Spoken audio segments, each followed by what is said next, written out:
తిరిగి స్వాగతం అండి. సో గ్రహ బలం కార్యక్రమం చూస్తున్న వీక్షకులు చేయాల్సిందలా మీ జాతకంలో ఎలాంటి దోషాలు ఉన్నా కూడా మీరు స్క్రీన్ మీద కనిపిస్తున్న నెంబర్ కి కాల్ చేసినట్లయితే గురువు గారు మీ జాతక పరంగా ఉన్న సమస్యలకు పరిష్కారాలను తెలియజేస్తారు. అలాగే గురువు గారు మీరు నేరుగా సంప్రదించవచ్చండి. ఎవరైనా పూర్తి జాతకాన్ని క్షుణ్ణంగా తెలుసుకోవాలి అనుకుంటే కనుక ఖచ్చితంగా స్క్రీన్ మీద కనిపిస్తున్న నెంబర్ కి కాల్ చేసి ఈ లైవ్ అయిపోయిన తర్వాత సార్ నెంబర్ తీసుకుని మీరు పూర్తిగా అపాయింట్మెంట్ తీసుకుని వెళ్ళి మీ జాతకాన్ని క్షుణ్ణంగా తెలుసుకోవచ్చు, ఎవరి గురించి అయినా సరే. అలాగే మీరు కాల్ చేస్తున్నప్పుడు మీరు పుట్టిన తేదీ, మీరు పుట్టిన సమయం కంపల్సరీ ఉండాలి అండి. పుట్టిన సమయాన్ని బట్టి మన జాతకం అనేది క్లియర్ గా వస్తుంది అనమాట.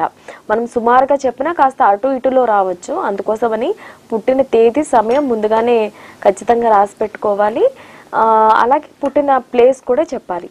అలాగే మనం కాల్ చేసినప్పుడు చుట్టుపక్కల ఎలాంటి డిస్టర్బెన్స్ లేకుండా కాస్త ప్రశాంతంగా ఉన్న ఏరియాలోకి వచ్చి మాట్లాడినట్లయితే కనుక మనకి ఎలాంటి ఇబ్బంది లేకుండా గురుగారు చెప్పే పరిష్కారాలు, సింపుల్ రెమెడీస్ కూడా మీకు జాతకం చెప్తారు. చాలా మంది నా ఫోన్ కి డైరెక్ట్ గా చేస్తున్నారు. ఈ ప్రోగ్రామ్ జరిగేటప్పుడు నేను కాలర్ ఎవరైనా చెప్పే డేటా అంతా ఫీడ్ చేసుకొని నా ఫోన్లో ఫీడ్ చేసుకొని చార్ట్ తయారు చేసి జాతక చక్రం తయారు చేసి నేను చెబుతాను. కాబట్టి వేరే వాళ్ళు ఫోన్ చేసినప్పుడు పండితులకి మాకు అస్తంగతం అనే మాట ఉంటుంది.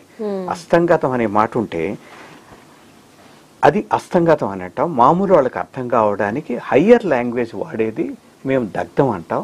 మామూలు జనాలకి చెప్పాలంటే కాలిపోతుంది, ఆ గ్రహం కాలిపోతుంది. కాలిపోవడం ఏంటంటే ఆ గ్రహం తను నిర్వర్తించాలని కార్యక్రమాలు నిర్వర్తించలేదు. ఉదాహరణకి శని దగ్ధం అవుతుంటే శని వృత్తి కారకుడు, వాళ్ళ వృత్తి సరిగ్గా ఉండదు. వృత్తిలో అంటే లో ప్రొఫైల్ జాబ్ ఉంటుంది. ఒక ఎంఎస్సి కెమిస్ట్రీ చదివిన అతను కాలేజీ లెక్చరర్గా పనిచేయాల్సిన వ్యక్తి ఏం చేస్తున్నాడంటే ఒక పల్లెటూరులో ప్రైవేట్ ఎలిమెంటరీ స్కూల్లో నెలకి 12,000 జీతంతో పనిచేస్తూ 42 ఏళ్ళ వయసు వచ్చినా కూడా అతను అనేక కేసులు చూశాను. చూడగానే నేను వీళ్ళకి పెళ్లి కాలేదు, పెళ్ళి అయితే విడాకులు అంటే అవును, పెళ్ళయింది విడాకులు అయిపోయింది, లేకపోతే పెళ్లి కాలేదు. ఆ తర్వాత కరెక్ట్ పూజలు చేసిన తర్వాత వాళ్ళకి పెళ్ళిళ్ళు అయినాయి. విడాకులైన వాళ్ళకి మళ్ళీ పెళ్ళి అయింది. 1-2 నెలల్లోనే పెళ్లిలైన కేసులు నాకు తెలుసు. అందుకోసమే ఈ కరెక్ట్. ఇకపోతే చంద్రుడు గనక దగ్ధమవుతున్నాడు. చంద్రుడు అంటే మనస్సు, వాళ్ళకి శీఘ్ర కోపం ఉండడానికి అవకాశం ఉంది. లేదంటే మానసిక అశాంతి, అలజడి, భయాందోళన ఉంటాయి. అది తర్వాత అంటే మనసు కంట్రోల్లో కూడా ఉండకపోవడం జరుగుతుంది, బలహీనంగా ఉంటుంది. ఇకపోతే బుధుడు దగ్ధమవుతున్న వాళ్ళకి, బుధుడు అంటే విద్యా తెలివితేటలు, వాళ్ళకి ఏమవుతుందంటే వాళ్ళు నేర్చుకునేవి చదువుకునే అవసర సమయాల్లో గుర్తుకు రాక ఇబ్బంది పడతారు, నష్టపోతారు. ఇది కాకుండా జీవితంలో భయంకరమైన పొరపాట్లు చేయడానికి అవకాశం, బ్లండర్స్ కమిట్ చేయడానికి అవకాశం. మూడవది ఏంటంటే వాళ్ళకి స్కిన్ ప్రాబ్లమ్స్ రావడానికి, సోరియాసిస్. నేను చాలామందిని చూశాను, మీకు స్కిన్ ప్రాబ్లం రావచ్చు అని అంటే ఆల్రెడీ ఉన్నది, వచ్చి తగ్గిపోయింది, నయమైంది, ఇలాంటివి కొన్ని వందల కేసుల్లో విన్నాను.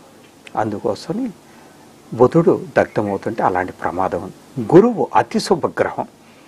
ఈ అతి శుభగ్రహం అయినటువంటి గురువు దగ్ధం కావడం వల్ల ఆ జాతకుడికి అనేక నష్టాలు ఉంటాయి. మిగిలిన గ్రహాలు వేటికి మేలు చేయలేకపోతాడు, పాపగ్రహాల నుంచి రక్షించలేకపోతాడు, పాపగ్రహాల ఉధృతిని తగ్గించలేకపోతాడు, అంటే ఇంటెన్సిటీని తగ్గించలేకపోతాడు. అందువలన వీళ్ళు చాలా నష్టపోతూ ఉంటారు. ఒక ఆవిడ కంపెనీ సెక్రటరీగా పనిచేస్తూ ఉండేది. ఆవిడకి ఉద్యోగం పోయింది. మంచి తెలివి గలవాడే ఆవిడ. ఉద్యోగం లేక ఇబ్బంది పడుతూ ఉంటే నా దగ్గరకు వచ్చిన తర్వాత నేను చూసి ఆవిడ జాతకంలో గురువు దగ్ధం అవుతున్నాడు, అతి శుభగ్రహం. ఆ గురువుని దగ్ధం